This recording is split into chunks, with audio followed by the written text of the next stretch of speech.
할렐루야. 우리 한번 다 같이 기도하겠습니다. 하나님을 찬양합니다. 이 시간 이 자리에 찾아오셔서 우리에게 말씀하여 주옵소서. 하나님 아버지, 우리를 비워 주옵소서. 우리를 말씀과 성령으로 채워 주옵소서. 이 시간 한국을 방문 중인 우시창 목사님을 기억하여 주시고 주의 어른 오른손으로 그 아들을 붙들어 주시옵소서. 하나님, 이제 말씀을 듣겠사오니 아멘으로 화답하게 하시고 주의 영광을 보게 하여 주옵소서. 예수님 이름으로 기도드리옵나이다. 아멘. 참 소문이 좋은 우리 은혜교회에 부족한 목사가 2주에 걸쳐서 하나님 말씀을 전하게 되었습니다. 행복으로의 초대 1인데요. 첫째 시간은 오늘은 행복의 초대 부제를 달자면 모세의 영성, 다음 주는 다윗의 영성, 은혜의 초대 2 다윗의 영성, 이렇게 말씀을 전하려고 합니다.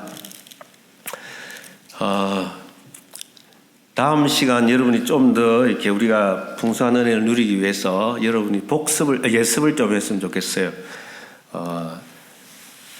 구약에 보면 역사서가 나오는데 그 중심은 역시 사무엘서입니다.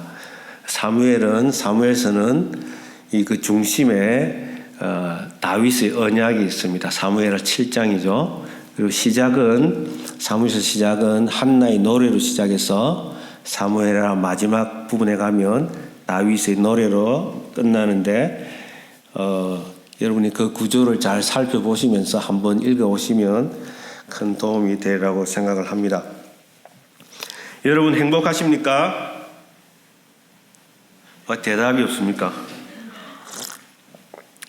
여러분 행복하세요? 이번 겨울에 혹독한 추위에 여러분들이 상당히 위축되어 있는 모습입니다. 저는 이렇게 미국에 와서 10년에 한 번씩 감기 걸릴까 말까 했는데 올해는 연속으로 2번 걸리다 보니까 상당히 좀 위축이 되지 않았나, 약한 모습으로 이 자리에 섰다고 생각을 합니다. 그러나 오늘 시간 제 약함 속에서 하나님의 강함이 나타나기를 축복합니다. 자, 행복은 우리가 입에서 늘 이 행복이란 2글자를 말하지만 우리 머릿속에 언제나 이 행복이란 2글자를 떠나지 않지만 행복은 어떤 장소의 문제도 아니고 또 행복은 우리의 노력에 의해서 오는 것도 아닙니다. 어떤 사람들은 산 너머 남촌에 가면 따뜻한 그곳에 가면 행복이 있으리라고 생각도 하지만 가보면 아무것도 없습니다. 자, 행복이 무엇일까? 복을 누리는 인생은 과연 누구일까? 누구의 몫일까? 행복은 누구의 몫일까? 이런 좀 본질적인 질문을 던지면서 말씀을 보고자 합니다. 사복음서 중에는 마가복음이 제일 먼저 기록이 되었는데 왜 신약은 마가복음으로 시작하지 않고 마태복음으로 시작하는가? 왜 마태복음을 하나님은 1번으로 선택하셨을까? 구약의 말씀이 끊기고 400년간의 침묵을 깨고 하나님이 우리에게 주시는 말씀을 왜 마가복음이 아니라 마태복음으로 정하셨을까? 마가는 하나님 아들 예수 그리스도의 복음의 시작이라고 했는데 그냥 마태는 이어서 그것이 아니고 유대인을 대상으로 하기 때문에 예수 그리스도의 탄생으로부터 시작을 합니다. 예수 그리스도의 탄생은 너희들의 조상이라고 하는 아브라함으로부터 시작이 되었다라고 말합니다. 유대인을 주 대상으로 기록되었기 때문에 아브라함 이삭을 낳고 아브라함으로부터 시작하는 족보 이야기로 시작하는 것이 마태복음입니다. 우리가 잘 알다시피 유대인들은 성전과 율법과 성전이 그들의 정체성을 가장 잘 보여주는 두 개의 키워드입니다. 율법과 성전은 모세를 통하여 하나님이 유대인에게 주신 것입니다. 그래서 오늘 이 말씀에서 예수님은 모세를 소환합니다. 1절 2절을 보면 예수께서 무리를 보시고 산에 올라가 앉으시니 제자들이 나아온지라 입을 열어 가르쳐 이르시되, 산에서 모세가 하나님으로부터 율법을 받아서 그 백성에게 주었습니다. 모세는 구속사적으로 보면 오실 예수 그리스도를 상징하죠. 예표합니다. 오실 예수 그리스도. 예수 그리스도는 중보자이기 때문에 모세는 끊임없이 숨가쁘게 하나님과 그 백성 사이를 오고 갑니다. 그의 지팡이는 단순하게 늙은 사막에 늙은 양치기의 지팡이가 아닙니다. 하나님으로부터 부름을 받았을 때는 그는 그리스도 메시아의 왕권을 상징하는 지팡이로서 세상을 향하여서 이 그리스도의 왕권을 선포하는 그런 능력의 지팡이였습니다. 그때부터 모세가 그런 역할뿐만 아니라 모세는 하나님 말씀을 가르치고 하나님 말씀을 받아서 하나님 말씀을 가르치고 하나님 말씀을 설교하는 그런 역할을 감당했습니다. 그때부터 약 1500년의 시간이 흘러 메시아가 오셔서 다시 산에서 새 이스라엘인 교회를 상징하는 그 제자들에게 말씀을 합니다. 율법의 옆에 성막이 있었던 것처럼 예수님의 말씀 옆에 이제 성막의 실체이신 예수 그리스도가 서 있습니다. 분위기가 정말 비장합니다. 앉아서 입을 열어 가르쳐 이르시되, 서서가 아니라 앉아서 뭔가 일을 작정하시고 권위를 갖추시고 예수님이 말씀을 전하는 것입니다.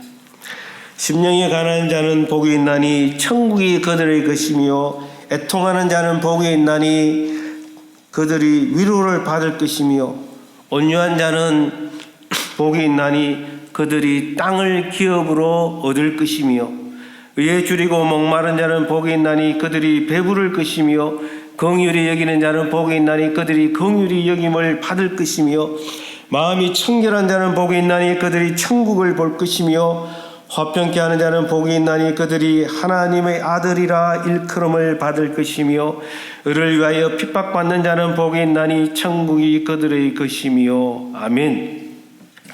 예수님은 이렇게 선포합니다. 여러분이 이 말씀을 들었을 때, 여러분이 이 말씀을 읽었을 때에 여러분의 솔직한 첫 느낌은 어떤 것이었습니까? 충격을 여러분이 받지 않았다면 여러분은 하나님 말씀에 대해서 이제 많이 매너리즘에 걸려 있지 않나 그런 생각을 하게 됩니다. 여러분, 세상이 말하는 거하고 세상이 들려주는 거하고는 너무 다르지 않나요? 정말 이 말씀이 우리가 정말 충격적으로 받아들이지 않는다면, 밋밋하게 들어온다면 우리는 이미 세상에 우리 심장이 마비되어 있는 그런 상태가 아닐 수가 없습니다. 어쨌든 예수님은 첫 번째 설교로 이 마태복음에서 작정하시고 새로운 모세로서 이 땅에 오셔서 그가 던지는 첫 번째 말씀은 행복으로의 초대입니다. 이러이러한 사람은 복이 있다. 이러이러한 사람은 복이 있다. 너희들은 복을 찾지만, 너희들은 세상에서 복 이야기하지만 세상에 진정한 복은 여기에 있다라고 예수님이 말씀하는 것입니다.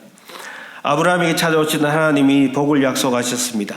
신명기에서도 모세를 통하여 분명하게 하나님은 복을 약속하십니다. 그렇습니다.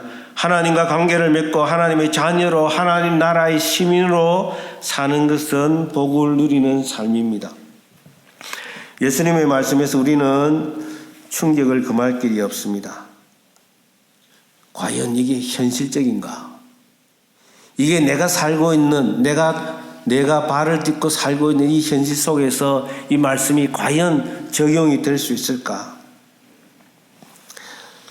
어쨌거나 팔복을 통해서 예수님은 우리의 눈을 새롭게 합니다. 정말 세상에는, 이 땅에는 두 세계가 있다는 거예요. 세상 나라가 있고 하나님 나라가 있다는 거예요. 하나님의 영광을 구하는 자의 삶이 있고 자기 영광을 구하는 자의 삶이 있다는 것입니다. 그 차이가 분명하다는 것을 이 팔복의 말씀을 통해서 우리에게 보여줍니다. 나아가 많은 그리스도인들이 예수님이 초대하는 행복은 감당하기 힘든 혁명적인 내용이기에 과연 이것이 나에게 적용될 수 있을까? 내가 이 말씀을 어떻게 대해야 할까? 이 말씀을 내가 깊이 내 가슴 속으로, 내 영혼 속으로 가지고 가야 될까? 아니면 그저 하나님이 한번 하신 말씀일까? 우리는 이 부분에 대해서 고민하고 또 고민해야 합니다. 근데 사실 많은 사람들이 이 말씀에 대해서 오해를 많이 합니다. 제가 신학교에 갔을 때에 마태복음을 전공하신 그 화란에서 공부하신 교수님이 굉장히 심성이 고운 분이었습니다. 마음이 여린 분이었는데 이 말씀을 하시면서 이게 1차적으로 보면은 제자들에게, 예수님의 12제자에게 주신 말씀인데 우리에게 적용이 된다고 할 수 있을까? 막 수업 시간에 막 그런 걸로 고민을 하세요. 그러다가 시간을 다 보내시더라고요. 나도 양심이 있지. 내가 지킬 수 없는 거 교수도 저렇게 이야기를 하는데 이 나한테 주시는 말씀이 맞을까?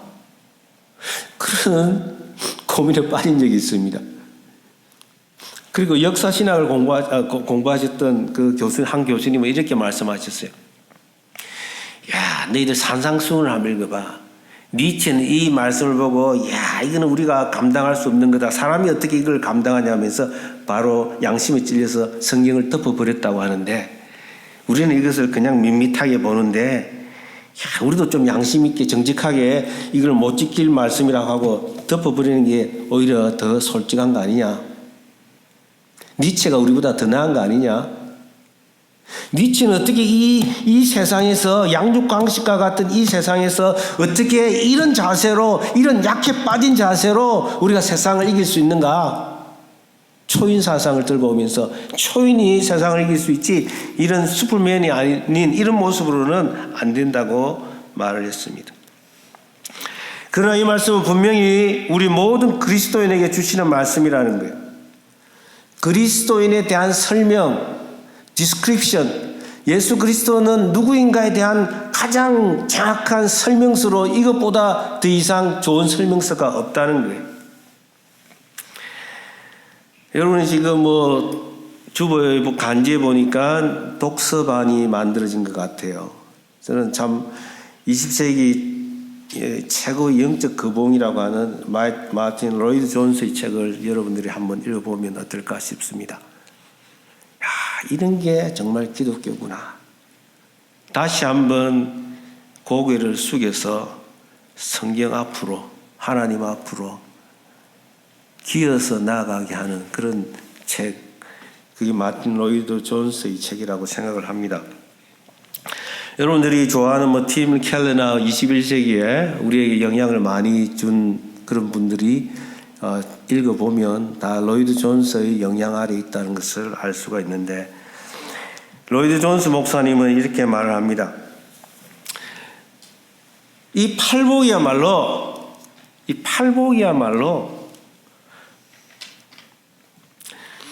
이신칭의 신학, 좀 고상하게 말하면 이신칭이 믿음으로 어렵게 된다는 그 이신칭의 신학을 가장 완전한 complete statement다.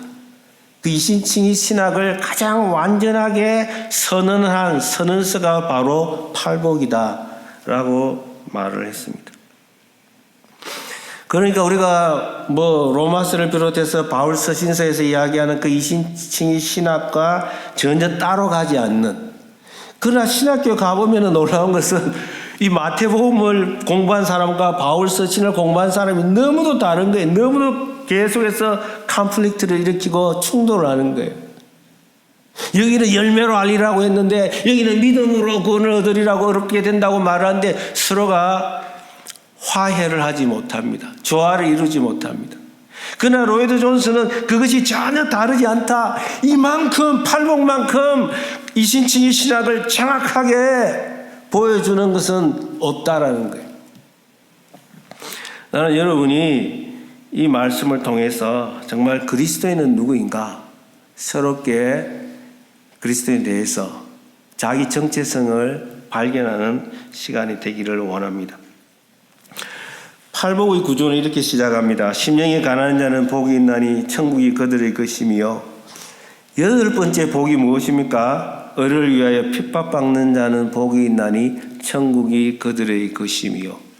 천국 같잖아요, 그죠?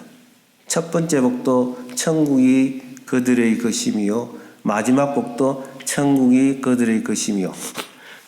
이런 걸 조금 이게 전문용어로는 inclusio라는 말을 씁니다. 천국이라고 하는 프레임을 딱 걸어서 모든 것이 천국 안에서 이해가 되도록 그렇게 구조를 만드는 거예요. 그렇게 프레임을 짰단 말이에요. 그러므로 믿음으로 어렵다함을 입은 그 사람, 물과 성령으로 거듭난 그 사람은 천국의 사람인데, 천국 백성인데, 그 백성은 그 천국을 하나님으로부터 선물을 받은 사람은 마음이 심령이 가난한 자일 수밖에 없다는 거예요. 천국 안에 들어온 사람은 이 팔복이 말하는, 예수님이 선언하는 이 속에 이 모습이 들어있어야 된다는, 나타나야 된다는 것입니다. 그리고 네 번째, 의에 줄이고 목마른 자는 복이 있나니 저희가 배부를 것이며. 자, 첫 번째 1번에서 3번은 크게 보면 네 번째까지는 하나님과 우리의 관계를 말하고, 다섯 번째부터 여덟 번째까지는 우리와 인간관계를 말합니다. 십계명의 구조와 같은 거죠.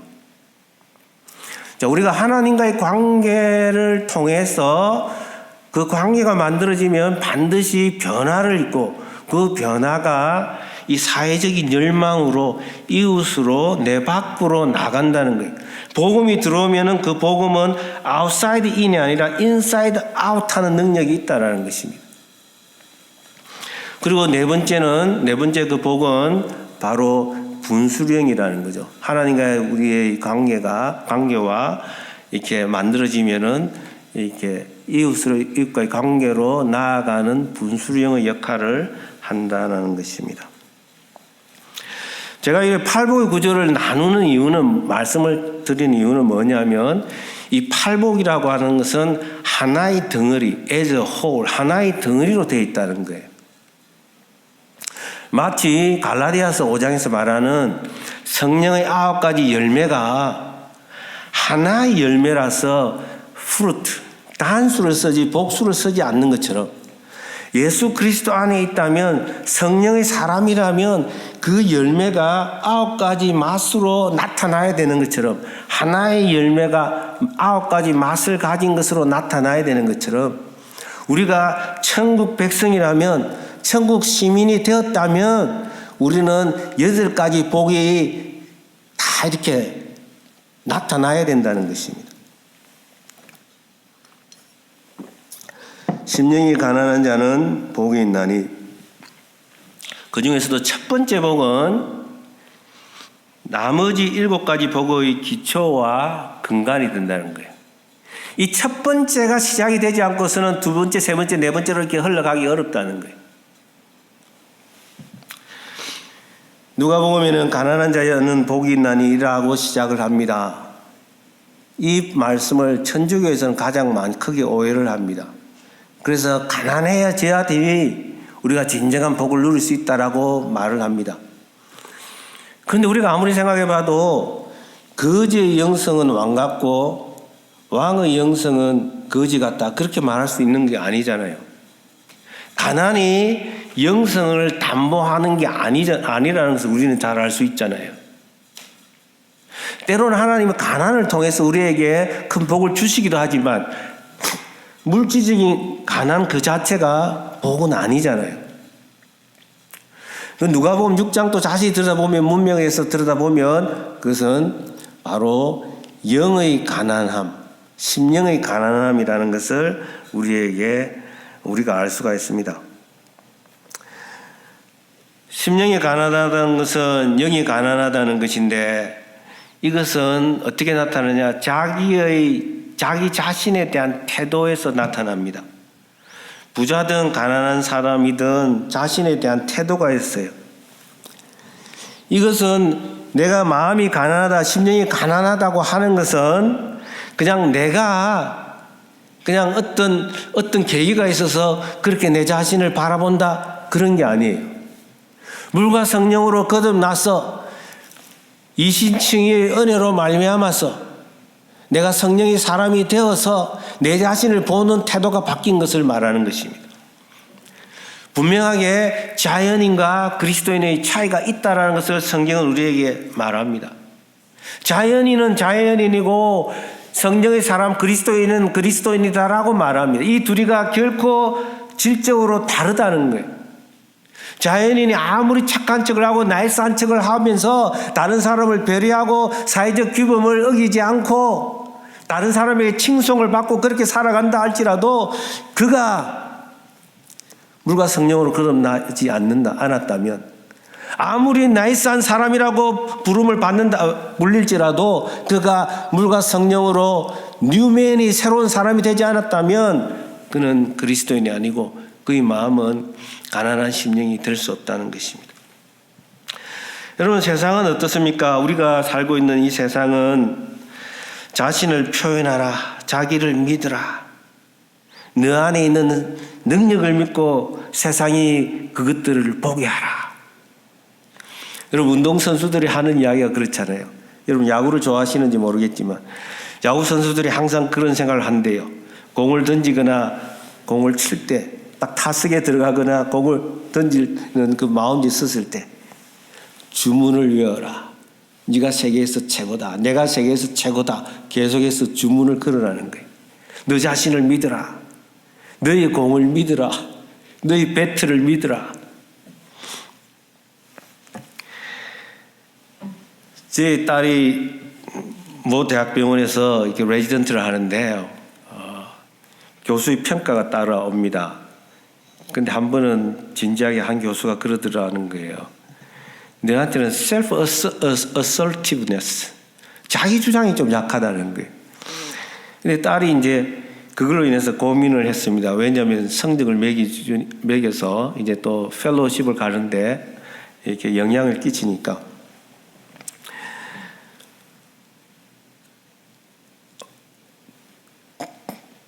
그러니까 이제 그 교수는 자기의 객관적인 지식이 좀 부족하지 않나 하고 의심을 한다는 거예요. 근데 레지던트를 시작을 하면 전국 모든 학생들이 동시에 그 테스트 시험을 보는데 거기서 상위 점수를 받았음에도 불구하고 자기가 자기 점수를 말할 수는 없고, 자기가 또 막 그냥 다 알지 못하면서 나댈 수도 없고, 그럼에도 불구하고 교수는 평가를 하는데 막 그냥 나대고 실력이 있는 척 하는 사람에게 점수를 많이 주고, 이게 참 쉽지가 않다는 거예요.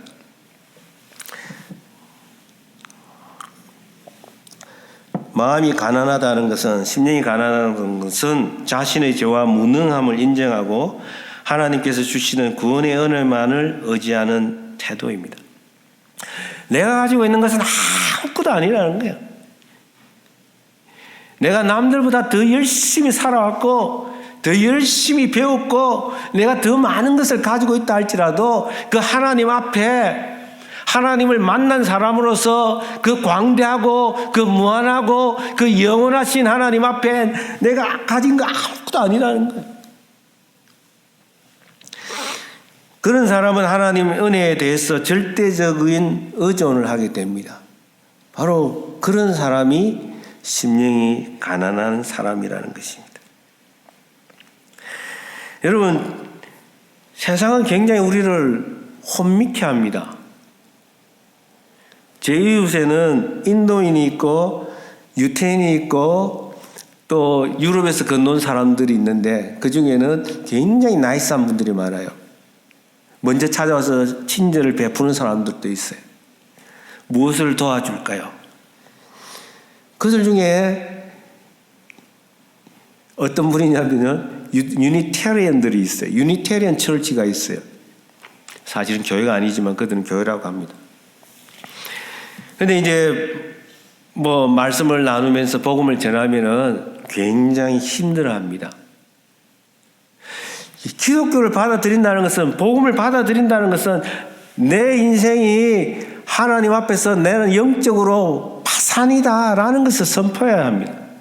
나는 너무너무 가난하기 때문에 하나님의 은혜 아니고선 살 수가 없습니다라고 하나님 앞에 항복하는 것이 복음을 받아들이는 것입니다. 그런데 그들은 자기 의로, 자기 공로 의지에서 살아가고 있습니다. 자기 의에 기반해서 나이스함을 드러내면서 자기의 좋은 추억을 남기며 세상을 떠나는 것이 그들의 인생의 방향이라고 말을 합니다.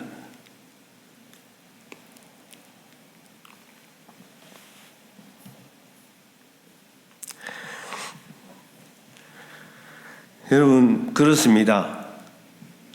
자연인이 아무리 나이스함을 드러낸다 할지라도 물과 성령을 거듭나지 않으면 뉴맨이 될 수 없고, 하나님은 그런 사람을 인정하지 않고 그들은 천국 밖에 있다라고 말씀하는 것입니다.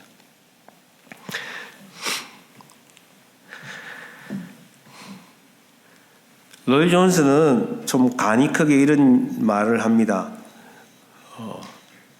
20세기에 정말 영적인 큰 거봉이 로이드 존스였다면 18세기는 단연 영국에서는 존 웨슬리입니다. 존 웨슬리 예를 듭니다. 어떻게 해요? 세상에 존 웨슬리처럼 태어났을 때에 그만큼 교만한 사람은 또 없었을 것이다. 그러나 그는 물과 성령으로 정말 가난한, 더 이상 가난할 수 없는 역사에서 그런 훌륭한 가난한 사람이 되었다고 말을 합니다. 우리가 어떤 모습이든 세상은 어떻게 우리를 바라보고 평가하든가 상관없이 우리의 모습이 아무리 교만하다 할지라도 우리는 성령에 의해서 가장 겸손하고 심령이 가난한 사람이 될 수 있다는 것을 말하는 것입니다. 심령이 가난한 것은 자신을 비우고자 하는 사람입니다. 하나님의 임재 앞에서 하나님의 그 영광의 무게에 압도되어서 그 무게가 어떤지 알기 때문에 그 앞에서 두 손 들고 자기가 가지고 있는 그 모든 것이, 그 모든 세상적 가치를 배설물로, 등으로 고백하는 바울처럼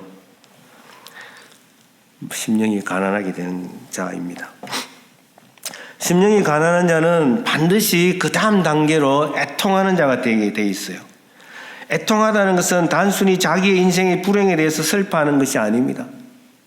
자신이 얼마나 타락한 존재인지, 자기의 죄가 얼마나 깊은 것인지, 이 죄가 하나님과 자신과의 벽을 만든다는 것을 알고서 하나님의 은혜 없이 살 수 없는데 자신의 그 죄를 보면서 아파하고 눈물을 흘리고 애통하는 것입니다. 애통하다는 것은 단순히 자기 죄에만 애통하는 것이 아니라 타인의 죄에 대해서, 민족의 죄에 대해서, 사회의 죄에 대해서 마음 아파서 눈물로 밤을 지새우면서 기도하기도 합니다. 예레미야의 기도가 그것입니다. 우리는 그 예레미야의 심령이 예루살렘이 짓밟히고 성전이 불타고 성벽이 불타는 그 현실을 바라보면서 하염없이 눈물을 흘리는, 애통해하는 그 눈물이 바로 하나님의 눈물이라는 것을 알게 됩니다. 애통하는 자의 마음은 하나님의 마음입니다. 예수 그리스도의 마음입니다. 심령이 가난한 자는 바로 하나님의 마음, 예수 그리스도의 심장을 가지고 사는 자입니다. 이런 사람은 온유한 자가 됩니다. 온유한 자는 하나님의 주권을 신뢰하며 불평하지 않는 사람입니다. 힘은 있지만은 하나님의 힘에 의해서 컨트롤되는 그런 마음입니다. 민수기 12장에 가보면 이렇게 말합니다. 이 사람 모세는 온유함이 지면의 모든 사람보다 더하더라는 말씀이 나오는데 그 앞에 이런 말씀이 있습니다. 모세가 구스 여자를 취하였더니 그 구스 여자를 취하였으므로 미리암과 아론이 모세를 비방하니라. 그들이 이르되 여호와께서 모세와만 말씀하셨느냐 우리와도 말씀하지 아니하셨느냐 하며 여호와께서 이 말을 들으셨더라. 모세는 지면에서 가장 온유한 사람이라고 말을 하는데 그 배경을 보면 아주 놀라운 영적인 인사이트를 우리에게 줍니다. 배경을 보면 모세의 아내 시보라가 죽은 것 같습니다. 사별을 한 것 같아요. 그 이후에 구스 여자와 재혼을 한 것으로 보입니다. 그런데 그 형제들이 모세의 그 재혼을 두고서 뒤에서 궁시렁거립니다. 참 어떻게 모세가 외롭게 살아오고 하나님 말씀을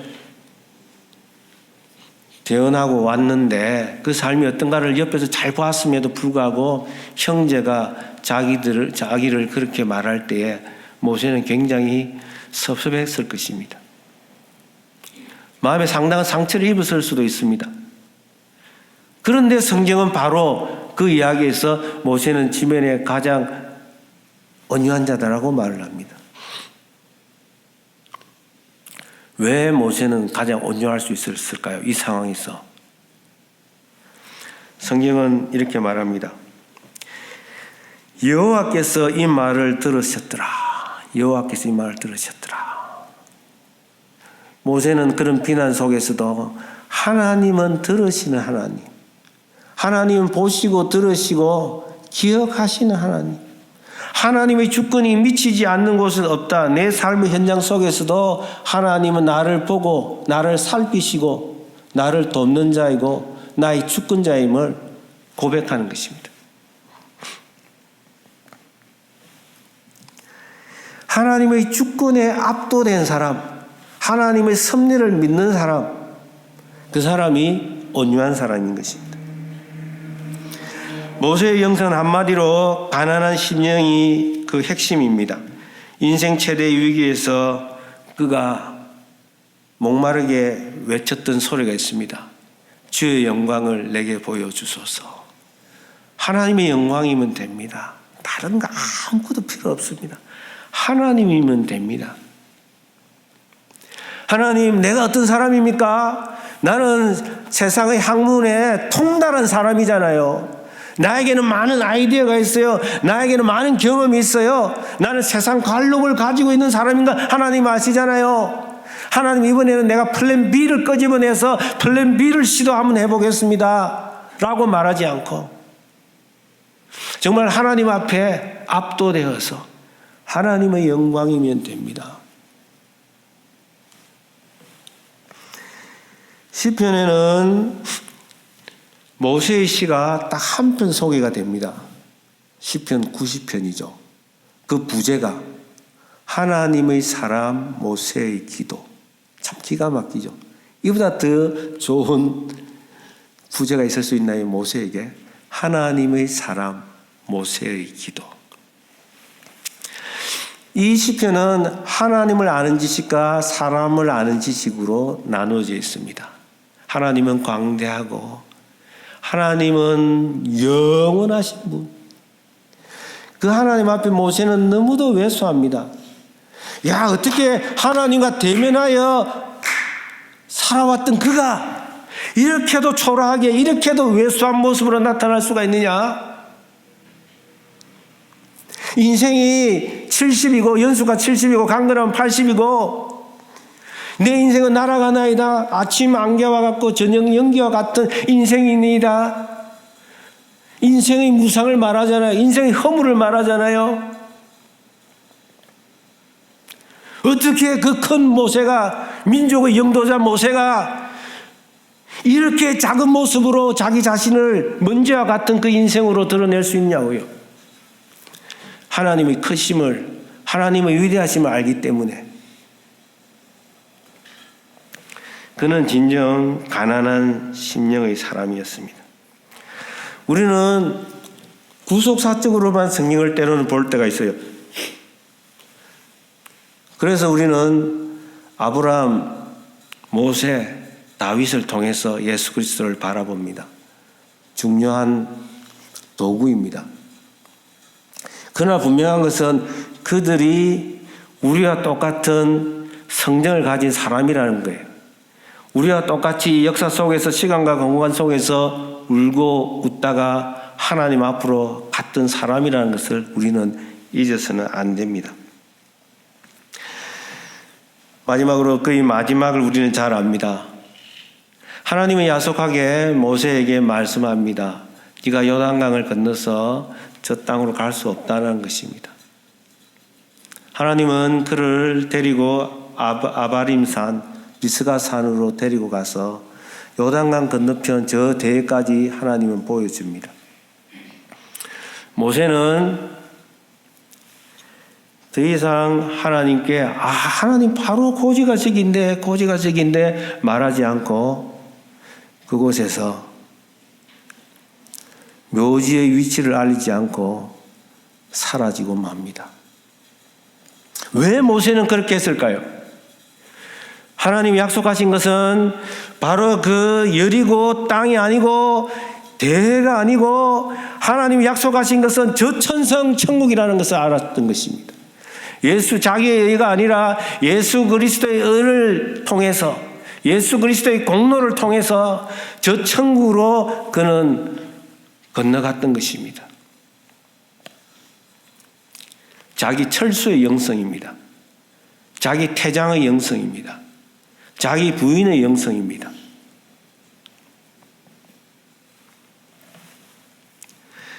하나님은 그의 신앙을, 그의 삶을 기쁘시게 받으시사 그가 바위를 두 번 쳐서 못 갔다, 그런 것은 주일학교 학생들이나 하는 성경 해석이고 성경 전체적으로 정경적으로는 그런 것이 아닙니다. 하나님은 그의 삶을 너무도 기쁘게 받으시고